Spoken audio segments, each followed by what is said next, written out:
اور ہم نے تیز ہوا سلیمان کے تابع فرمان کر دی تھی جو ان کے حکم سے اس ملک میں چلتی تھی جس میں ہم نے برکت دی تھی، یعنی شام کی طرف،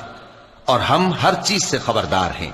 اور بڑے بڑے جنات کو بھی ان کے تابع کر دیا تھا کہ ان میں سے بعض ان کے لیے غوطہ خوری کرتے تھے اور اس کے علاوہ اور کام بھی کرتے تھے، اور ہم ان کے نگہبان تھے۔ اور ایوب کو یاد کرو جب انہوں نے اپنے پروردگار سے دعا کی کہ مجھے تکلیف پہنچی ہے اور تو سب سے بڑھ کر رحم کرنے والا ہے، تو ہم نے ان کی دعا قبول کر لی اور جو ان کو تکلیف تھی وہ دور کر دی،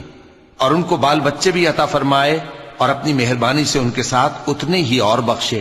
اور عبادت کرنے والوں کے لیے یہ نصیحت ہے۔ اور اسماعیل اور ادریس اور ذوالکفل کو بھی یاد کرو، یہ سب صبر کرنے والے تھے،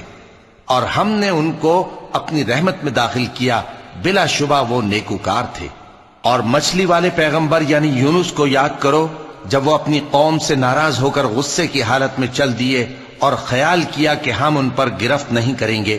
مگر پھر اندھیروں میں اللہ کو پکارنے لگے کہ تیرے سوا کوئی معبود نہیں، تو پاک ہے اور بے شک میں قصوروار ہوں۔ تو ہم نے ان کی دعا قبول کر لی اور ان کو غم سے نجات بخشی،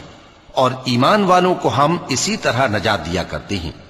اور زکریا کو یاد کرو جب انہوں نے اپنے پروردگار کو پکارا کہ پروردگار مجھے اکیلا نہ چھوڑ اور تو سب سے بہتر وارث ہے، تو ہم نے ان کی پکار سن لی اور ان کو یحییٰ بخشے اور ان کی بیوی کو اولاد کے قابل بنا دیا۔ یہ لوگ لپک لپک کر نیکیاں کرتے اور ہمیں امید اور خوف سے پکارتے اور ہمارے آگے عاجزی کیا کرتے تھے۔